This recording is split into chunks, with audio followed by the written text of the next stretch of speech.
Bismillahirrahmanirrahim. Alhamdulillahirabbil alamin.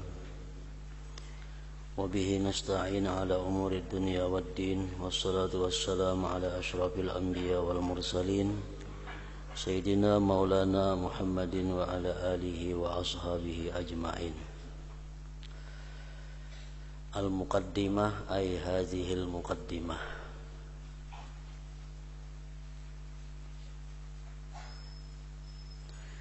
Bismillahirrahmanirrahim. Telah berkata Al-Imam Al-Alim Al-Allamah yang bersangatan alim, Hujjatul Islam wa Barakatul Anam, Abu Hamid Muhammad bin Muhammad Al-Ghazali At-Tusi rahimahullahu ta'ala. Segala puji bagi Allah sebenar-benar pujian. Salawat dan salam tercurah kepada sebaik-baik makhluknya, penghulu kita Nabi Muhammad, dan juga kepada keluarga dan para sahabatnya dan pengikut-pengikutnya. Ketahuilah wahai saudaraku yang sangat berminat dan mempunyai perhatian dalam mencari ilmu, yang telah menunjukkan himmah, artinya keinginan yang tinggi dan rasa sangat dahaga terhadap ilmu pengetahuan. Seandainya engkau berniat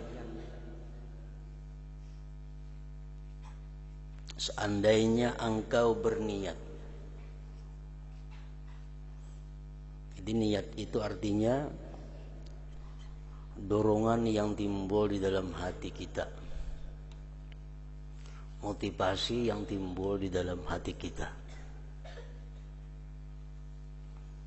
pendorong.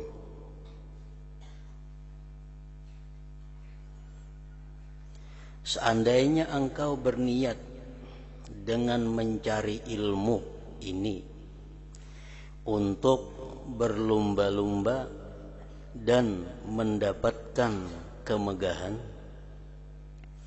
dan terkemuka di kalangan kawan-kawan, dan untuk menarik perhatian orang ramai terhadap dirimu dan menghimpunkan akan kekayaan dunia, maka sebenarnya engkau telah berusaha menghancurkan agamamu dan membinasakan dirimu sendiri,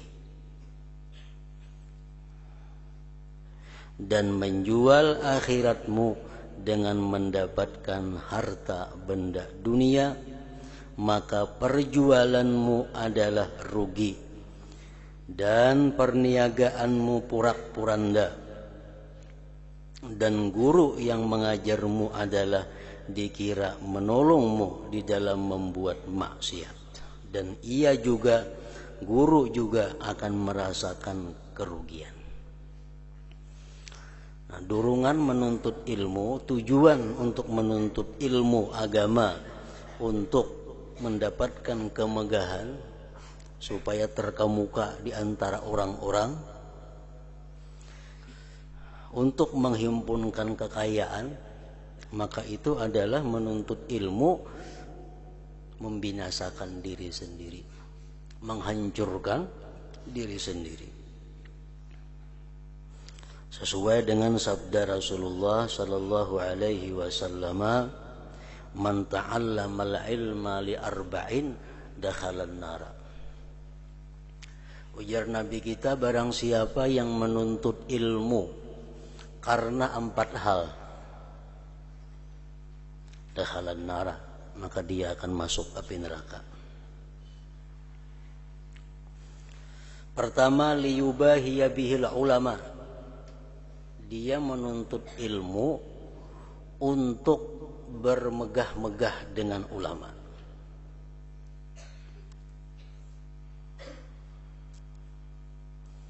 Au liyumariya bihi sufaha, atau untuk mendebat dengannya ilmu akan orang-orang yang bodoh. Kalau aku berisi ilmu, aku nyaman kayaknya mengalahkan orang-orang yang bodoh.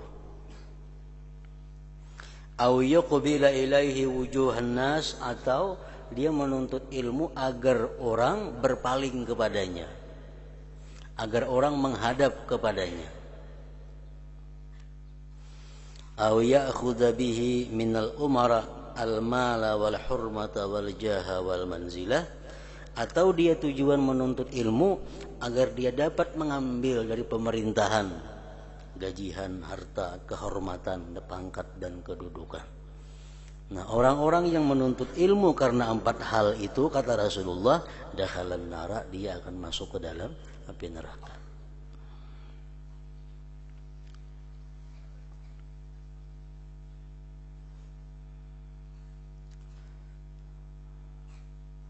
Dan guru yang mengajarmu adalah dikira menolongmu di dalam membuat maksiat.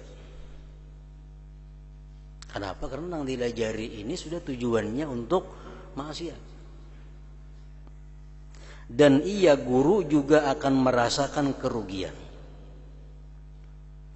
Ketika ini guru yang mengajarmu itu laksana seorang yang menjual pedang kepada perampok. Menjual pedang kepada perampok hukumnya adalah diharamkan karena menolong orang berbuat kejahatan. Nah, demikian pula seorang guru yang melajari muridnya, yang muridnya itu menuntut ilmu untuk tujuan-tujuan keduniaan, maka guru pun mengajari itu dapat kerugian. Seperti sabda Rasulullah sallallahu alaihi wasallam, man a'ana ala maksiatin walau bi syatri kalimatin kana syarikan lahu biha. Artinya, siapa yang menolong orang lain, memberikan fasilitas kepada orang lain melakukan sesuatu maksiat, walaupun hanya dengan setengah kalimat, maka orang itu dianggap berfungsi di dalam melakukan maksiat tersebut. Umpamanya di belakang rumah kita ada orang berjual arak, Nah, datang orang anak mencari arak, mencari minuman keras. Di mana? Jualan di sini rumah si Fulan menjual minuman keras itu. Belakangnya kita. Nah, kata-kata kita belakang itu membuat kita bersekutu dengan orang yang menjual arak, bersekutu dengan orang yang meminum arak, walaupun hanya dengan separuh kalimat, menunjukkan kepada sesuatu maksiat. Kana syarikan lahu biha.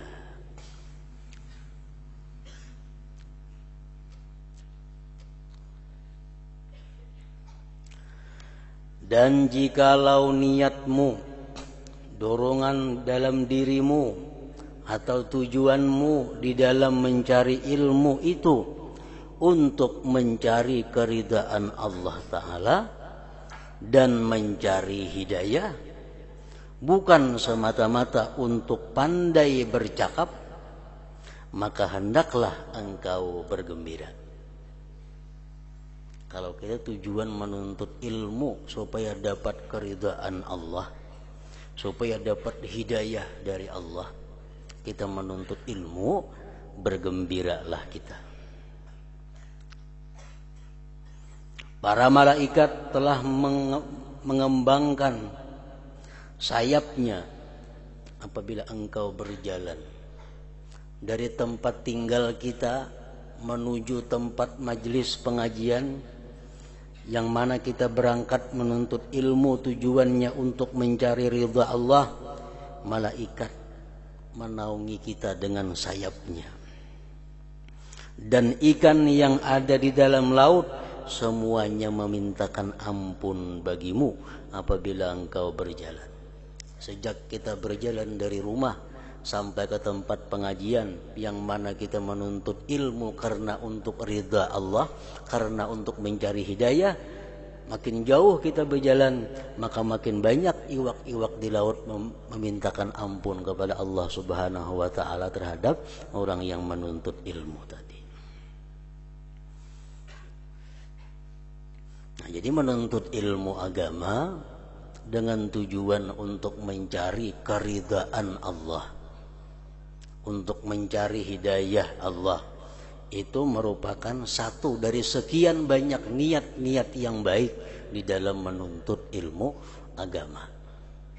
Makin banyak niat dorongan dalam diri kita untuk menuntut ilmu, makin banyak niatnya, makin banyak pahala yang didapat oleh kita. Imam Ghazali mengatakan, fa inna ta'atal wahidah yumkinu ayyan wiya biha khairatin katsirah fayakunu lahu bikulli niyyatin thawab idh kullu wahidatin minha hasanah. Ujar Imam Ghazali mengatakan bahwa satu perbuatan taat macam menuntut ilmu, mungkin bahwa bisa, artinya bahwa dia berniat beberapa kebaikan yang banyak, maka jadilah dia dengan tiap-tiap satu niat dapat satu kebaikan dan diganda sampai 10. Nah, jadi kalau kita niat menuntut ilmu agama karena mencari keridhaan Allah, kita dapat 10 pahala. Ditambah lagi kita menuntut ilmu dengan niat untuk mencari hidayah Allah, dapat 10 pulang pahala. Nah, makin banyak niat yang kita tanamkan, asalkan niat itu niat yang baik, makin banyak pahala yang didapat dengan kemurahan dan anugerah daripada Allah Subhanahu wa ta'ala. Jadi pertama, niat kita menuntut ilmu itu talabatul ilmi, para penuntut ilmu, termasuk di dalamnya sudah muallim wal muta'allim, pengajar atau belajar, itu talabul ilm. Menuntut ilmu artinya termasuk di dalamnya orang yang belajar dan mengajar. Jadi kalau kita menuntut ilmu, niatnya pertama untuk mencapai keridhaan Allah, dapat niat pahala, dapat pahala satu kebaikan diganda 10 kebaikan. Niat kita menuntut ilmu untuk mencari hidayah dari Allah, dapat sebuting pulang, satu pulang kebaikan diganda 10. Ditambah lagi kita menuntut ilmu dengan niat menjunjung, melaksanakan titah atau perintah Allah, perintah Rasul Allah. Karena Allah berfirman dalam Al-Quran, Fas'alu ahla dzikri in kuntum la ta'lamun. Bertanyalah kamu kepada orang yang berilmu jika kamu tidak tahu. Belajar artinya. Nah, jadi kita belajar ini menjunjung perintah Allah, perintah Rasulullah. Ujar Nabi kita, utlubul ilma, tuntutlah ilmu agama walau bisin, walaupun sampai ke negeri Cina. Nah, jadi kita menuntut ilmu ini juga niatnya menjunjung perintah Allah dan Rasulnya. Disuruh Allah dan Rasul, makanya aku ini menuntut ilmu. 3 sudah niatnya. 3 kali 10 dapat 30 pahala. Ditambah lagi niatnya pulang menuntut ilmu itu istirdaul malaikah, Aku menuntut ilmu ini juga untuk mencari keridhaannya malaikat. Supaya malaikat itu senang lawan aku. Rasulullah SAW bersabda, innal malaikata la tadha'u ajnihataha li talibil ilmi ridan bima yasna'u. Ujar Nabi kita, sesungguhnya malaikat itu meletakkan sayap-sayapnya memayungi, artinya bagi orang yang menuntut ilmu, karena malaikat senang dengan yang ia perbuat. Nah, jadi kita menuntut ilmu juga tujuannya adalah menyenangkan malaikat-malaikat Allah Subhanahu wa taala. Malaikat makhluk yang dicintai Allah. Malaikat makhluk yang mencintai Allah. Kita menyenangkan orang yang dicintai Allah sama halnya menyenangkan Allah Subhanahu wa taala. Nah, jadi berapa sudah? Menyenangkan malaikat 4 sudah. Mencari keridhaan Allah, menuntut ilmu nih. Yang kedua mencari hidayah. Yang ketiga menjunjung perintah Allah dan Rasul. Yang keempat mencari keridhaannya para malaikat. Yang kelima tujuannya kita menuntut ilmu, niat menuntut ilmu, talabul maghfirah war rahmah wan najah minan nar. Aku menuntut ilmu ini maksudnya adalah, niatnya adalah juga mencari ampunan, mencari rahmah dan keselamatan daripada api neraka.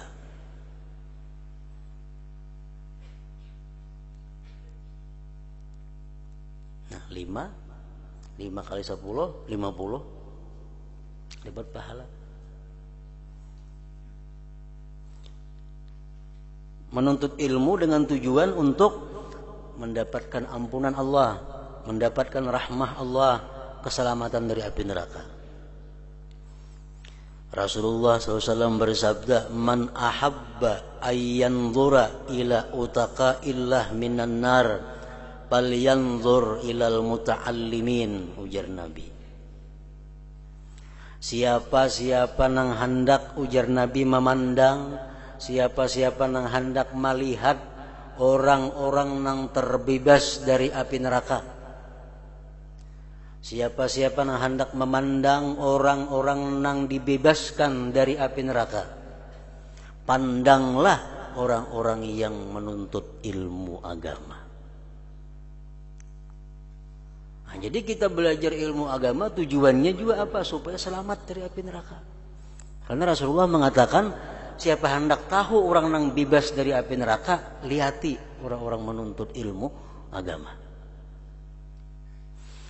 Fawalladzi nafsu Muhammadin biyadihi ma min muta'allimin yakhtalifu ila babil alim illa kataballahu lahu bikulli harfin wa bikulli qadamin ibadata sanatin wa banalahu bikulli qadamin madinatan fil jannah.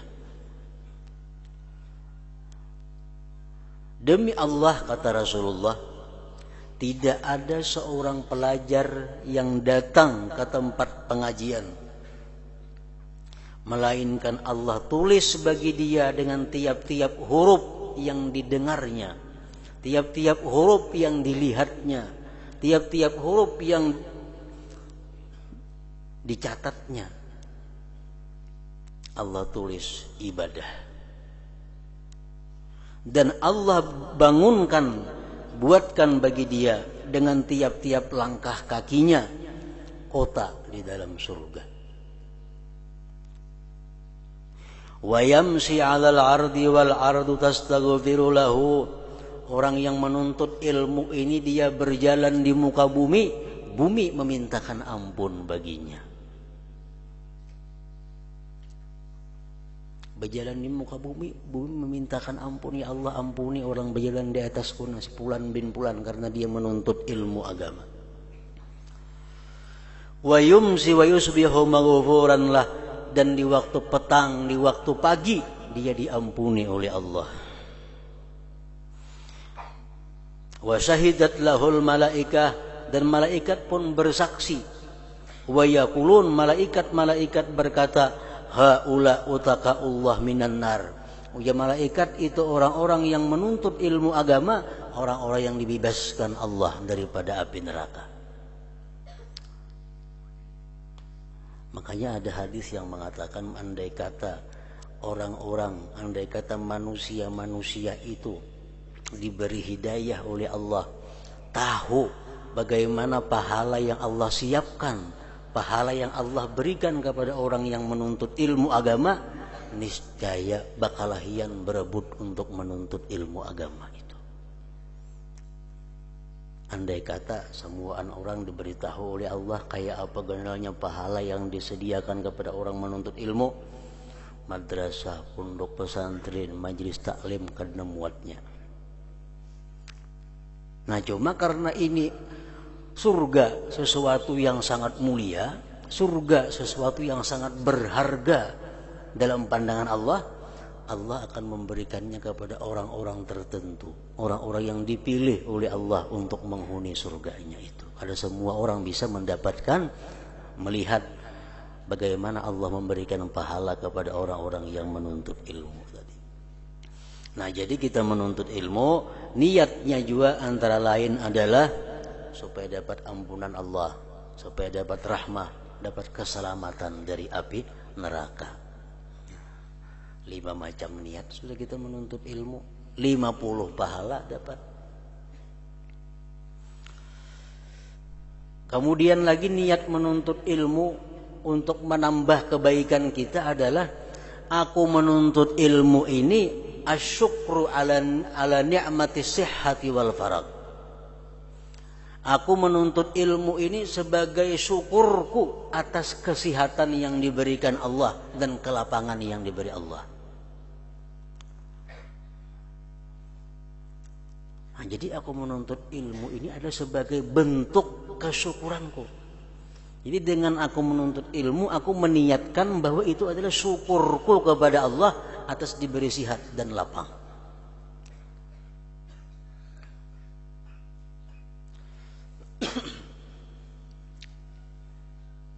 Enam sudah. Yang ketujuh, tujuan menuntut ilmu istima'u kalamillah wa kalami rasulih wal ulama. Tujuanku menuntut ilmu, tujuanku ke majelis ilmu untuk mendengari kalam Allah, mendengari Al-Quran, mendengari kalam-kalam Rasulullah, al-hadis, mendengari kalam-kalam perkataan para aulia, para ulama.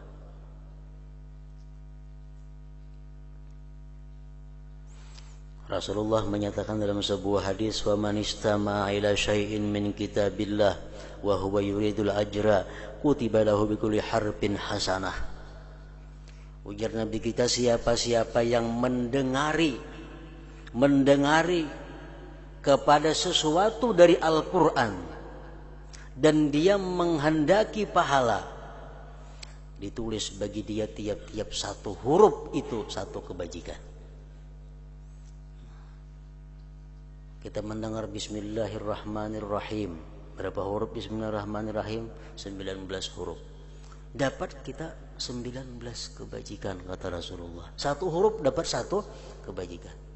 Nah, jadi kita ke pengajian, niat kita termasuk di dalamnya adalah mendengari kalam Allah, mendengari firman Allah.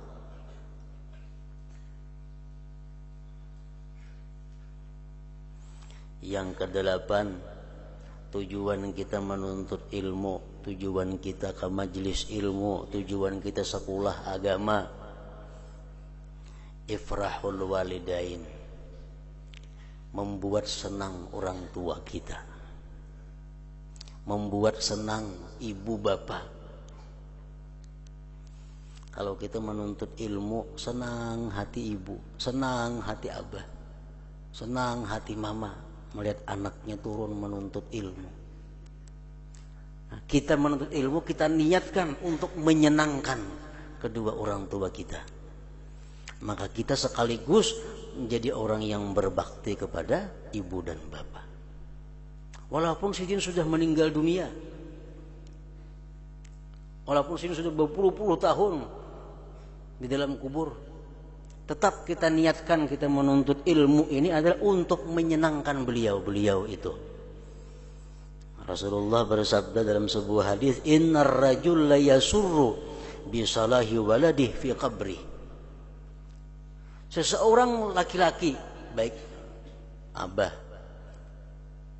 kuitan maksudnya, dia akan senang di dalam kubur dengan kesalihan putra-putrinya di dalam dunia.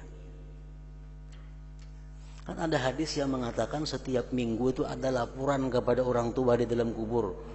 Anak engkau menuntut ilmu, anak engkau mabuk, anak engkau mencuri. Itu ada laporan kepada orang tua. Orang tua di dalam kubur mendengar laporan anaknya menuntut ilmu, anaknya beribadah, yasur, dia gembira. Nah, jadi kita menuntut ilmu, niat kita, tujuan kita menyenangkan orang tua kita.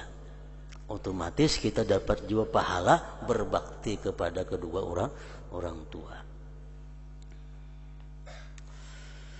Yang selanjutnya 9, tujuan menuntut ilmu, niat menuntut ilmu supaya banyak dapat pahala, supaya sekali turun ke pengajian itu ratusan pahala kita dapat, mungkin kalau bisa ribuan pahala.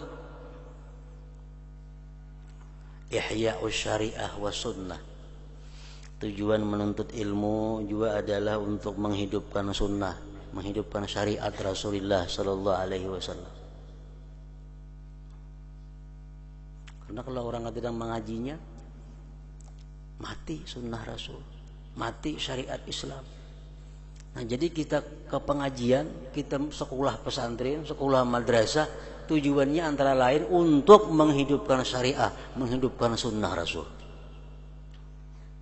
Rasulullah bersabda, man ahya sunnati faqad ahabbani wa man ahabbani kana ma'i fil jannah. Ujar Nabi, siapa-siapa yang menghidupkan sunnahku berarti dia cinta kepadaku. Siapa cinta kepadaku, dia akan bersamaku di dalam surga.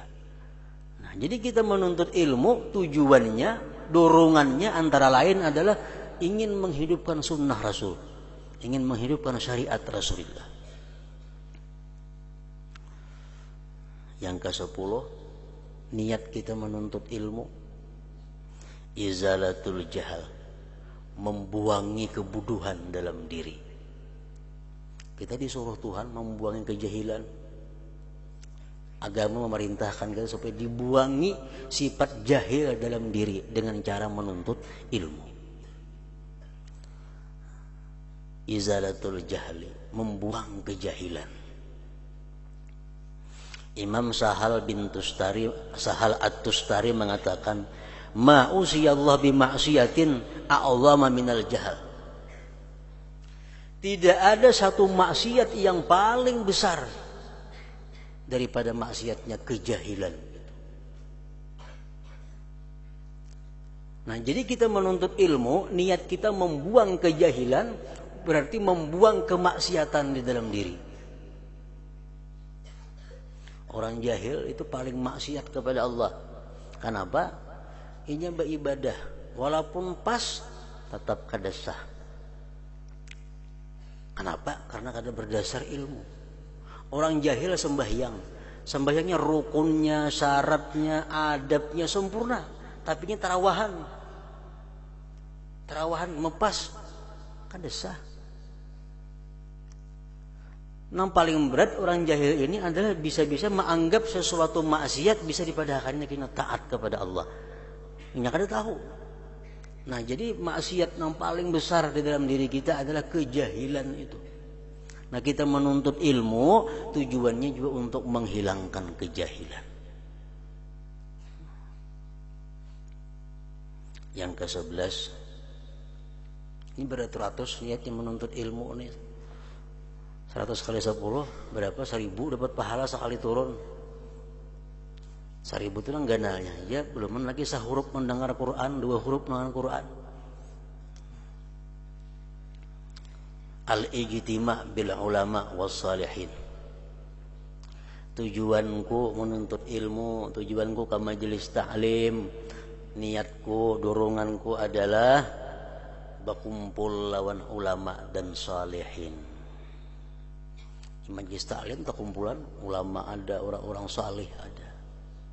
Hendak bergabung dengan mereka itu, berkumpul, berkelompok lawan orang-orang salih dengan ulama-ulama. Nah, berkumpul dengan orang salih, berkumpul dengan ulama memberikan manfaat yang sangat besar dalam perbaikan diri seseorang. Kada usah mendengar pengajian ulama, kada usah mendengar zikirnya orang saleh. Kita guring berkata orang saleh aja sudah manfaatnya yang luar biasa bagi kita. Kenapa? Orang saleh ini orang yang dirahmati Allah, orang yang disayangi Allah, orang yang dicintai Allah. Kalau kita guring berkata sidin, berarti kita guring dengan orang yang dicintai Allah. Sudah untung, apalagi mendengar perkataannya, mendengar nasihatnya, makinnya lagi. Nah, jadi ke pengajian ini turunnya aku ke pengajian antara lain berkumpul-kumpul orang saleh, berkumpul-kumpul ulama niatnya. Habib Ahmad bin Hasan Al-Attas mengatakan, "Idza nasaba rabbuka mawqiban fala taqul la ahdur, fa innahu mayansibu laka mawqiban wahdah. Udkhul bi barakatis salihin law ka'atta indahum wa anta ghafil walakin laka niyyatun salihah a'tauka mimma ma'ahum." Ya, Habib Ahmad bin Hasan Al-Attas, apabila Allah Subhanahu wa taala membikin arak-arakan pawai, apabila Allah membikin pawai, kalau pawai ini tuh pawai akbar, orang pawai sana, jangan kita berkata kok ada hendak hadir. Kalau Allah tuh mau ulah pawai, Allah nama ulah pawai ini. Kita nang di sini, kok ada hendak hadir. Kenapa? Karena Allah kada akan membawa pawainya kepada kita. Kita nang mendatangi pawai ini tuh maka. Kalau pawainya Jalan Hasan Basri, kita bergana di Kitun, mau lima udah kita kasih ini kada mau, kita makan nang ke sana. Kita nang ke pawai situ. Nah, bila kita melihat orang pawai ini tuh berarti kita udkhul bi barakatis salihin. Bila kita melihat orang pawai yang bikinan Allah ini, kita masuk dalam barakatnya orang-orang saleh. Kita masuk gabungan kelompoknya orang-orang saleh. Ini pawai yang bikinan Allah. Allah memamerkan malaikat-malaikatnya, Allah memamerkan surganya, Allah memamerkan bidadarinya, Allah memamerkan segala macam keindahannya. Kita harus hadir ke situ supaya kita dapat bergabung dengan orang-orang saleh. Lau ka'atta indahum wa anta ghafil walakin laka niyyatun salihah a'tauka mimma ma'ahum. Jikalau engkau duduk di pintang orang saleh, betatai orang saleh duduk, walaupun engkau lalai, walaupun hati kemanakah, guring enggak, tapi waktu turunnya itu ada niat yang baik, mereka akan memberi engkau sebagaimana yang mereka dapatkan. Mereka akan memberikan kepada engkau sebagaimana apa yang mereka dapatkan. Asal kita niat mulai rumah, tujuannya bagus untuk bergabung dengan orang saleh. Duduk kata orang saleh, berkumpul, guring dia datang. Orang bubar hanya bubar, dapat juga ini sebagaimana yang diperoleh oleh orang-orang saleh itu. Nah, ini barakatus salihin. Nah, turun ke menuntut ilmu, turun ke pengajian, niatnya yang penting antara lain adalah hendak berkumpul orang-orang salihin, berkumpul dengan para ulama. Yang ke-12, niatnya menuntut ilmu lagi. Al-amru bil ma'ruf wan nahyu 'anil munkar. An nafsihi wa an ghairihi. Aku menuntut ilmu ini tujuannya supaya aku bisa berbuat amar ma'ruf nahi munkar, khusus untuk diriku dan orang lain. Mun kada menuntut ilmu mana tahu mana kawa amar ma'ruf nahi munkar. Nah, jadi aku menuntut ilmu ini tujuanku adalah agar aku bisa amar ma'ruf nahi munkar, khusus untuk diriku terutamanya, untuk keluargaku.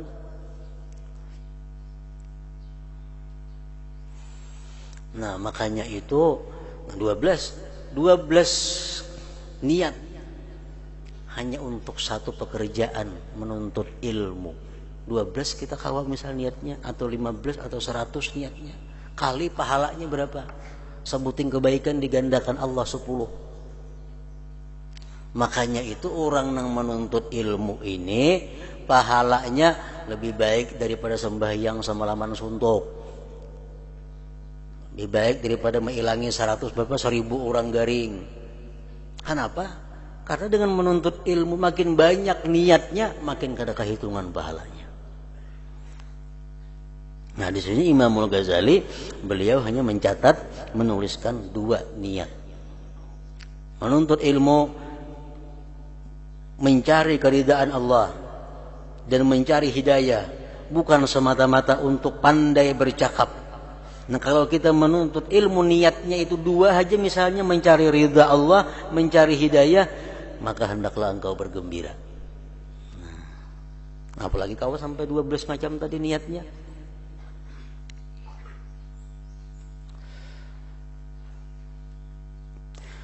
Tetapi sebelum itu hendaklah engkau ketahui bahwa hidayah itu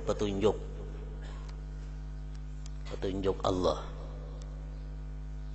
Bahwa hidayah itu adalah buah daripada ilmu.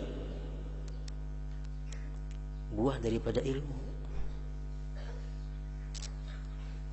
Dan bagi hidayah itu ada bidayah, permulaan, dan ada pula nihayah, kesudahan. Dan ada zahir dan ada pula batinnya. Jadi hidayah ini ada permulaan, ada puncak. Ada hidayah bentuknya zahir, ada hidayah batin. Dan engkau tidak akan sampai kepada nihayatul hidayah. Engkau tidak akan sampai kepada nihayatul hidayah. Kayak apa dimaksud dengan nihayatul hidayah? Itu puncak hidayah itu macam apa?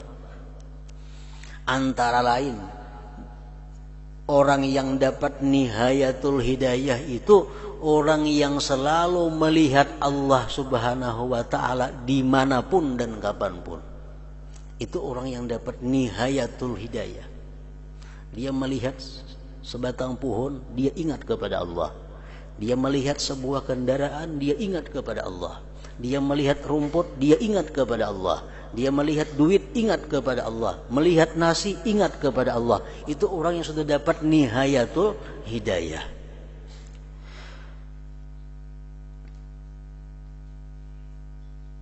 Dan engkau tidak akan sampai kepada nihayatul hidayah kecuali setelah engkau melintasi bidayatul hidayah dahulu. Kada kawapang langsung kita ingat. Melihat pohon ingat kepada Allah, melihat sandal ingat kepada Allah. Kada kau macam itu kalau kita kada melalui dahulu bidayatul hidayah. Nah, makanya kitabnya ngarannya bidayatul hidayah. Nah, itu mengambil di situ.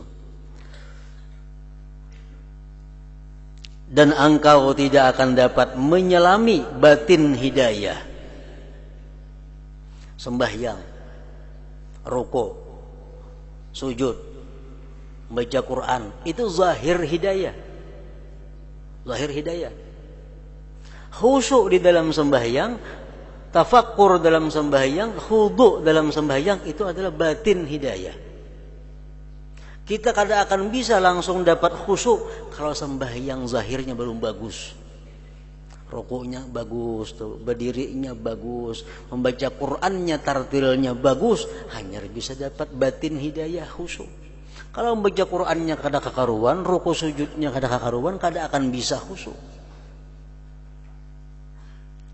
Dan engkau tidak akan dapat menyelami batin hidayah kecuali setelah selesai daripada menyempurnakan segala urusan yang berkenaan dengan zahir hidayah itu.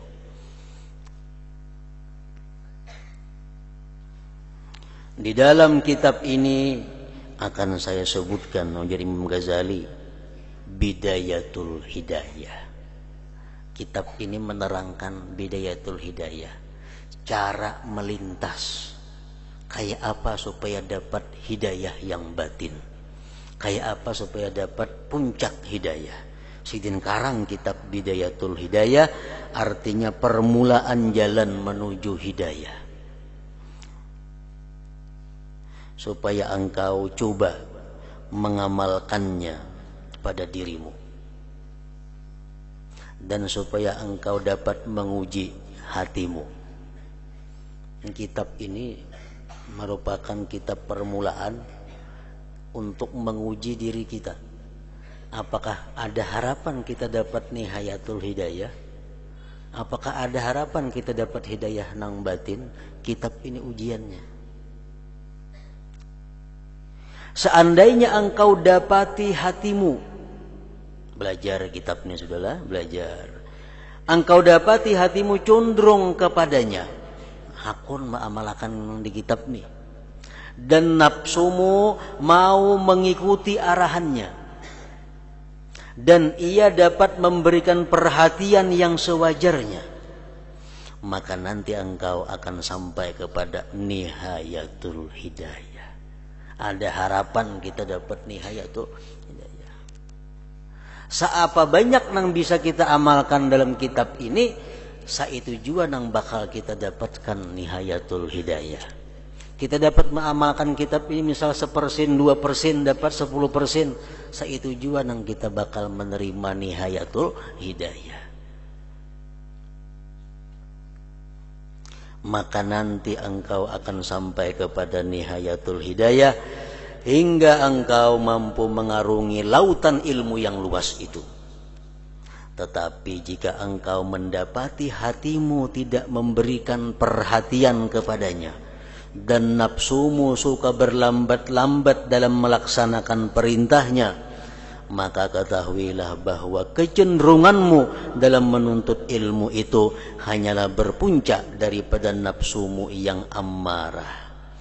Nah, bila kita nih sudah belajar kitab ini, kada kau mengamalkan, kulir mengamalkan isi kitab ini, malas mengamalkan isi kitab ini, maka jisin ketahuilah bahwa kecenderunganmu dalam menuntut ilmu itu hanyalah berpuncak daripada nafsumu yang amarah. Berarti menuntut ilmunya karena nafsu, bukan karena niat yang baik-baik tadi.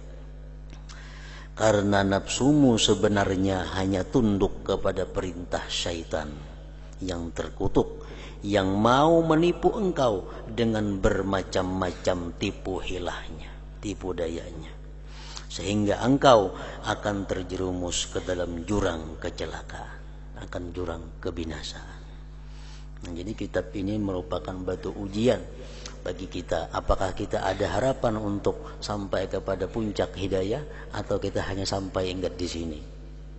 Ini kitab merupakan ujian itu. Nah, kemudian syaitan sebenarnya bermaksud supaya engkau melakukan kejahatan.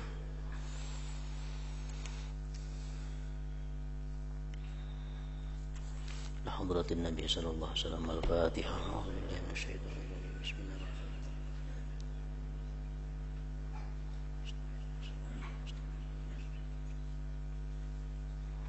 Bismillahirrahmanirrahim. Alhamdulillah rabbil alamin. Wassalli wa sallim ala sayyidina Muhammad wa alihi wa sahbihi ajma'in. Allahumma ighfir lana wa liwalidina warhamhum kama rabbawna shighara. Allahumma ighfir lana dhunubana wa liwalidina warhamhum kama rabbawna shighara. Allahumma ighfir lana dhunubana wa liwalidina wa limashayikhina wa liahbabina wa liman ahsana ilaina ولأصحاب الحقوق الواجبات وللمسلمين والمسلمات برحمتك يا أرحم الراحمين.